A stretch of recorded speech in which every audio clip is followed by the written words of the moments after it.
Buenos días, buenas tardes, buenas noches.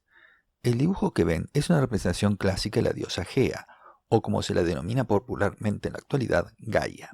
Según la cosmogonía del panteón de los dioses griegos, Gaia es la diosa primordial, la tierra, y de ella descienden los demás dioses. Por eso se la solía representar como una matrona con varios niños alrededor, y no como se hace actualmente, que si usted utiliza el buscador de imágenes de Google, le surgirán una serie de ilustraciones que la representan como una suerte de hada o ninfa de los bosques. Aunque he optado por representarla de manera clásica, no voy a hacer un raconto de la mitología griega, ni entrar en detalles sobre la costumbre de Gaia de entregar a sus hijos al titán Cronos para que los devorara. Elegí representarla de esta manera para separarla de la imagen bastante falsa y edulcorada de la que han adoptado la gran mayoría de quienes dicen adherir a la teoría o hipótesis de Gaia, esbozada por el Dr. James Lovelock, nacido en 1919, fallecido en 2022, médico, meteorólogo, químico y ambientalista inglés, que en el año 2006 fue galardonado por la Sociedad Geológica de Londres con la medalla Wollaston, por lo que se consideró creador de un campo nuevo entre las disciplinas que comprenden la ciencia de la Tierra,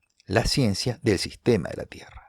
Sin perjuicio de que hasta donde uno puede o no compartir las ideas de Lovelock, personalmente creo que su obra le pasa lo mismo que a la obra de Darwin y muchos otros autores, ya sean de textos científicos duros o filosóficos. Los invocan, citan un par de conceptos sueltos, pero realmente nadie lee atentamente su obra. Veamos. La primera vez que encontré una referencia a Lovelock fue en el librito de Zaffaroni, La Pachamama y el humano, en la cual, si bien hace un par de referencias concretas respecto a la teoría de Gaia y la ecología profunda, termina con una manifestación pseudomística de deseos en la cual se abrazan la americana Pachamama y la europea Gaia. O sea, de científico poco y nada. Aclaro que la mayoría de los artículos y o ensayos que llegan a mis manos están referidos a mi ámbito laboral, el derecho, y cada vez que se menciona la hipótesis de Gaia, se habla de la Tierra como ser vivo, sujeto sintiente, sujeto de derecho, etc.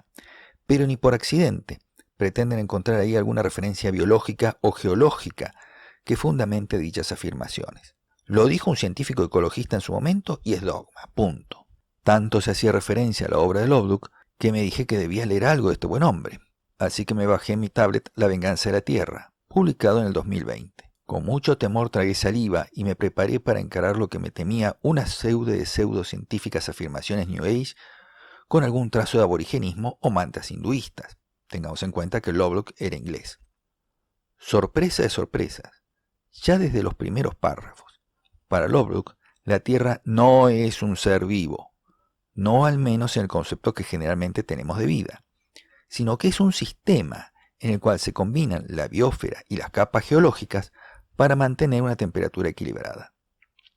Ya en la introducción se explica que la Tierra funciona como un sistema único y autorregulado, formado por componentes físicos, químicos, biológicos y humanos.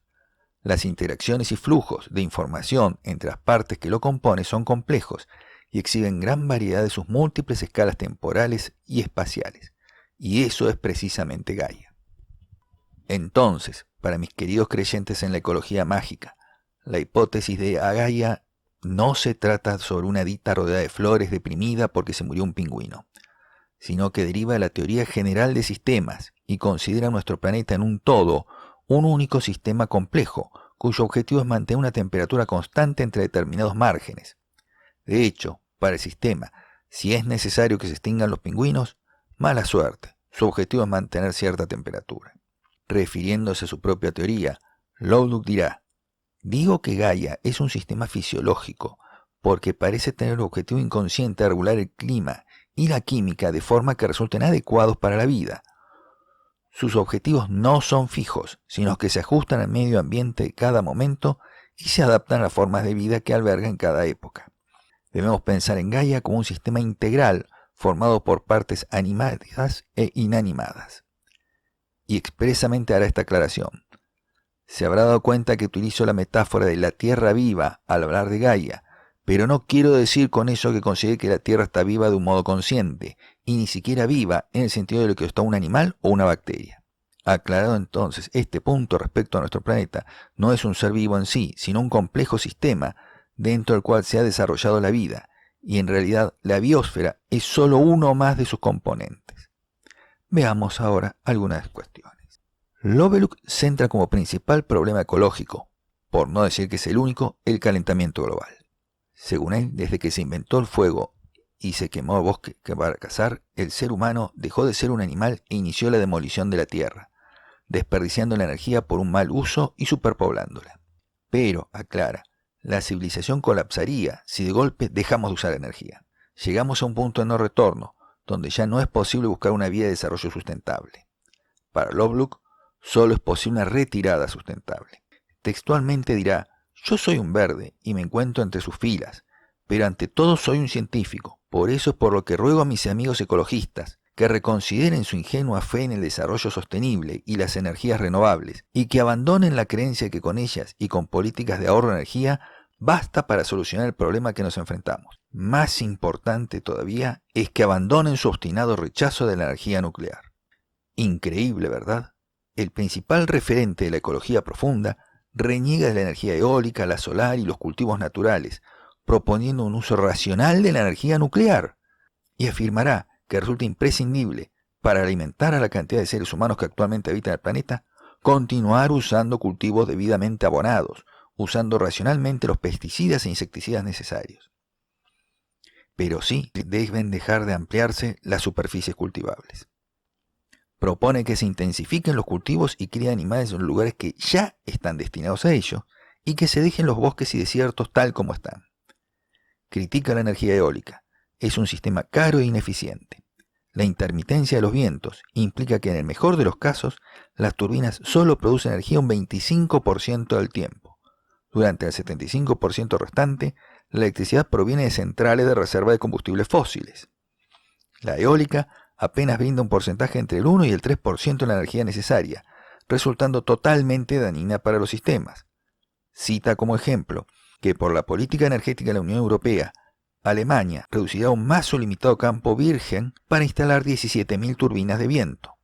Recordemos que el libro fue escrito en el año 2020 y actualmente estamos en 2025. Continúa. Es decir, que además de alterar el medio ambiente con la instalación de cientos de turbinas, que además de afectar el territorio, interfieren con la migración de las aves y continuamos usando combustibles fósiles. Hago aquí otra cita textual. Según un informe de la Royal Society of Energy de 2004, la energía eólica terrestre europea es 2,5 veces más cara y la marítima más de 3 veces más cara por kilovatio hora que la energía nuclear obtenida a base de gas. También tiene sus reservas respecto a los biocombustibles. Considera que utilizados con criterio y a pequeña escala, la quema de madera o de rastrojos agrícolas para conseguir calor o energía no supone una amenaza para Gaia. Pero debemos tener presente que la producción de biocombustibles a gran escala es en realidad una amenaza. Si ya nos apropiamos de más de la mitad de las tierras útiles para el cultivo de alimentos, ¿qué pasará si nos apropiamos del resto para cultivos destinados a combustible? Solo podemos considerarlos una fuente de energía renovable si no tiene efectos sobre el ciclo natural del carbono. Lovelock realizó una defensa del uso pacífico de la energía nuclear, destacando los avances en materia de seguridad en la operación de los reactores y el tratamiento de residuos. Insistió en que gran parte del terror nuclear obedece al uso militar que se le dio en el 45 y el desarrollo posterior durante la Guerra Fría. A eso debe agregársele que los grupos de presión ecologistas son grandes y poderosos, mientras que la industria nuclear es minúscula comparada con las empresas petroleras o dedicadas al carbón, que sí son verdaderamente poderosas. No voy a repetirlos aquí, pero Lovelock compara una serie de datos obtenidos de distintas fuentes, de las que surgen, aún contando las catástrofes de los reactores de Chernobyl y Fukushima, la cantidad de muertos como consecuencia de los mismos, sumado a los daños ecológicos, resulta ínfima en comparación con las catástrofes y la mera actividad llevada adelante en la producción de combustibles fósiles. Incluso se produjeron menos víctimas y consecuencias adversas al ecosistema que por la construcción y producción de energía hidroeléctrica. En realidad, de todas las fuentes renovables, la más eficiente resultaría ser la geotérmica. Lamentablemente, son muy pocos los países que se encuentran en una ubicación geográfica capaz de aprovecharla. Uno de ellos es Islandia. Debo insistir en que esta defensa que hace nuestro autor a la energía nuclear se apoya en buscar la forma de satisfacer la necesidad de nuestra actual civilización de grandes cantidades de energía y la urgente necesidad de disminuir el uso de combustibles fósiles, la permanente emisión de CO2 y preservar los pocos espacios salvajes que quedan en el planeta. Y respecto a preservar los espacios salvajes, pasemos ahora al tema de la comida. He aquí otro balde de agua fría para los ecologistas, naturistas, veganos y etc. Lovelock reivindicó el uso de abonos y pesticidas para incentivar los cultivos y aprovechar al máximo los espacios ya explotados. Hizo una defensa del famoso DDT, remitiéndose a su historia. El DDT originalmente se usó para prevenir las enfermedades que transmitían los insectos y palió en gran medida la epidemia de tifus que asoló a Nápoles tras el fin de la Segunda Guerra Mundial. Luego se utilizó contra mosquitos transmisores de malaria, fiebre amarilla y otras enfermedades tropicales. Hasta su prohibición, salvó millones de vidas al año y mejoró la calidad de vida de cientos de millones de personas que vivían en las regiones afectadas por esas enfermedades. Para él, el DDT y otros insecticidas se convirtió en una amenaza para el medio ambiente solo después de que los cultivos industriales empezaron a usarlo a gran escala para mejorar el rendimiento de los mismos. Resulta obvio que era necesario establecer algún tipo de control, pero la prohibición del DDT y de otros insecticidas organoclorados fue un acto egoísta y erróneo, llevado a cabo por radicales del primer mundo, sin tener en cuenta el daño que se le causaba a los países en vías de desarrollo al negársele los beneficios de su uso razonable. Otra política irracional es la que ataca a los fertilizantes. Respecto al nitrato de amonio, el fertilizante agrícola habitual, se comercializa en grandes sacos de plástico que contienen cientos de kilos de gránulos blancos. Afirmó que es bastante seguro cuando se utiliza en la agricultura, pero hay terroristas que han fabricado bombas con él. Lovelock critica esa consigna de los verdes de plantear el deseo de conseguir alimentos orgánicos, cultivados sin productos químicos hechos por el hombre. Consideró que en realidad se obsesionaron con problemas que afectan solo a los humanos, cuando en realidad, si realmente les preocupara de verdad el bienestar de la humanidad, debían anteponer a Gaia a cualquier otra consideración y asegurar de no tomar más de ellas. Da como ejemplo lo ocurrido en Inglaterra, en el río Carry, en una región donde se empleó la nueva agricultura orgánica basada en el estiércol. Para un ecologista de ciudad, ese sistema tenía todos los visos de ser una agricultura auténticamente orgánica, pero a principios de los años 80, las claras y cristalinas aguas del Carey se habían vuelto marrones, espumosas y con un olor a cloaca. Sucedió que se estaba cargando al río con una cantidad de excremento mucho mayor de la que podía tolerar. Las tormentas llevaban el estiércol de los campos al río y pronto el nivel de oxígeno del agua descendió a cero, eliminando a los peces. Y remata nuestro autor el tema con esta referencia que cito textual. Un perturbador epílogo a este relato sobre los nitratos apareció publicado en la Scientific American en septiembre del 2004. La revista informaba que una investigación había descubierto que los nitratos presentes en la comida y en el agua no eran perjudiciales para nuestros cuerpos, sino beneficiosos. Los usamos en el proceso digestivo para que los ácidos estomacales acaben con más facilidad con las bacterias patógenas que a menudo infectan nuestra comida. Lovelock dirá también, aceptar acríticamente las falsedades de la medicina New Age es insensato y peligroso. Cuando en los supermercados veo estantes enteros llenos de alimentos orgánicos, muchos de ellos importados de tierras lejanas, me pregunto si en realidad no se trata del mismo agronegocio bajo otro disfraz. Veo que algunos de los defensores de la comida orgánica enarbolan la bandera de la anticiencia y derivan peligrosamente hacia una obsesión y un miedo irracional que ignora los daños reales que le estamos causando a la tierra. Hacia el final del libro, Lovelock vuelve a explicar por qué usa la metáfora de una tierra viva para difundir la teoría de Gaia. Admite que como toda teoría científica está sujeta a revisión y que incluso puede ser desplazada por otra mayor y más completa. Incluso considera que si empleamos acertadamente nuestros conocimientos, podamos hacer sostenible una población de 10.000 millones de personas. Cuestiona que otros ecologistas profundos renieguen de la tecnología moderna y buscan refugios en técnicas y medicinas alternativas. Describe nuestra ubicación dentro del sistema de Gaia. Al igual que los demás animales, nuestra función era reciclar carbono y otros elementos. Como omnívoros, retornábamos al aire en forma de dióxido de carbono el carbono que consumíamos al comer animales y plantas. Teníamos nuestro nicho en el sistema evolutivo y probablemente nuestra población no superaba el 1.000.000 de individuos.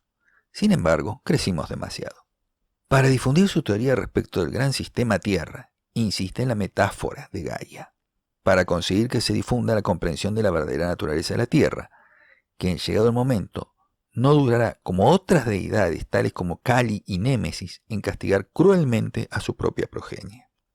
En este aspecto, Lovelock por un lado considera que ante la actual situación una catástrofe consecuente del calentamiento global es inevitable. Nos llevará a un colapso de nuestra actual civilización, pero eso no significará necesariamente la extinción absoluta del ser humano. Por eso propone iniciar una retirada sustentable, como para procurar evitar las consecuencias más dramáticas. Debo decir que por más que intente disimularlo, su trabajo no deja de transludir ese clásico malthusianismo inglés que se refleja en toda obra de sus científicos desde la época de Darwin. Lovelock no puede dejar de decir que parte de la responsabilidad de lo que sucede es culpa de los países subdesarrollados que quieren tener el mismo nivel de vida que en Europa.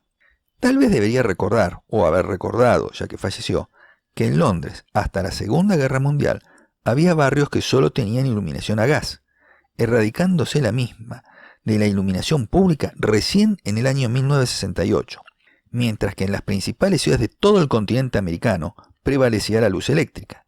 A modo de ejemplo, la iluminación pública eléctrica en la actual ciudad autónoma de Buenos Aires se completó en el año 1931, y en la ciudad de La Plata mucho antes, entre 1884 y 1886. Chauvinismo aparte, y en contra de las teorías pseudocientíficas, Lovelock propone la elaboración de una obra que debería enseñarse en todas las escuelas de manera casi religiosa, un compendio de conocimiento que incluya desde cómo prender un fuego con pedernal a cómo funcionan nuestros sistemas circulatorios. En sus palabras, dicha obra abarcaría desde cosas tan sencillas como encender un fuego a otras tan complejos como nuestro lugar en el sistema solar y el universo. Sería un manual de filosofía y ciencia y ofrecería una visión completa y detallada de la Tierra y de nosotros. Explicaría la selección natural de todas las cosas vivas y daría datos claves de la medicina, como la circulación de la sangre y el papel de los órganos. Dicho libro deberá estar encuadernado en papel de buena calidad. No tiene sentido pensar en medios ópticos o magnéticos que necesitan de un ordenador o electricidad. Las palabras reservadas en estos medios son fugaces y no resistirán una catástrofe, ya que además del medio dependen de un software y un hardware, tecnología que quedan rápidamente obsoletas. Sostendrá que debe tratarse de un libro escrito en papel duradero, con buena impresión y encuadernación, cuyo contenido sea claro, imparcial, preciso y actualizado. Y sobre todo, un libro que sea aceptado y en el que se pueda creer, al igual que aceptamos y creemos durante siglos en los distintos textos religiosos. Admito que dicha propuesta no solo no me resulta descabellada, sino que, y aquí delato mi edad, me resulta conocida. Antes de Internet, mis queridos millennials, ya existía el mundo. Y era común que en las casas existía una colección de libros llamado Diccionario Enciclopédico. Había diversas editoriales. Los más famosos y caros eran la Enciclopedia Británica y en español la Espasa Calpe, y para los más humildes, como es mi caso, el Salvat, que se compraba por fascículos semanales. También existían obras como El Tesoro de la Juventud o Lo sé todo. Estos diccionarios abarcaban precisamente un amplio espectro de la cultura general, tanto humanista como científica, con mayor o menor profundidad. Pero recuerdo que me fueron sumamente útiles a lo largo de mi escolaridad e incluso para mi cultura general. Tal vez sea hora de admitir que ciertas reformas docentes que en nuestro país se empecinaron en desterrar y defenestrar el llamado conocimiento enciclopédico por una supuesta enseñanza a pensar, en la cual los docentes afirmaban que aprendían a la par de sus alumnos. Y aclaro que tuve charla con los docentes de mis 3 hijos, así que esto no lo inventé, lo discutí. Y deba volverse a una enseñanza, digamos, más tradicional. Para concluir, entonces, y centrándose en la hipótesis de Gaia, la misma no es una teoría en base a una madre tierra bondadosa y mágica que sufre por los animalitos. De hecho, la metáfora se apoya más en la figura de la diosa Kali, con sus ciclos de creación y destrucción. En resumen, la teoría de Gaia considera la Tierra como un sistema autorregulado que surge de la totalidad de los organismos que la componen, las rocas de la superficie, el océano y la atmósfera, estrechamente como un sistema que evoluciona. Dicho sistema tiene como objetivo la regulación de las condiciones de la superficie para que sea lo más favorable posible para la vida que en ese momento puebla el planeta. Nótese que no hace hincapié en vida humana, sino en vida en general. Al sistema no le interesa cuál sea la especie dominante en ese momento. Bien, espero que les haya resultado interesante este tema y ya saben, si algún amigo New Age le viene con el cuento de nuestra generosa Madre Tierra, recuérdenle que como madre es bastante castradora, que estamos viviendo sobre un sistema que se autorregula y que en cualquier momento salta alguna válvula de seguridad que sacudirá nuestra civilización. Buenas noches, conserven sus libros de papel en un lugar seguro y sueñen con los angelitos.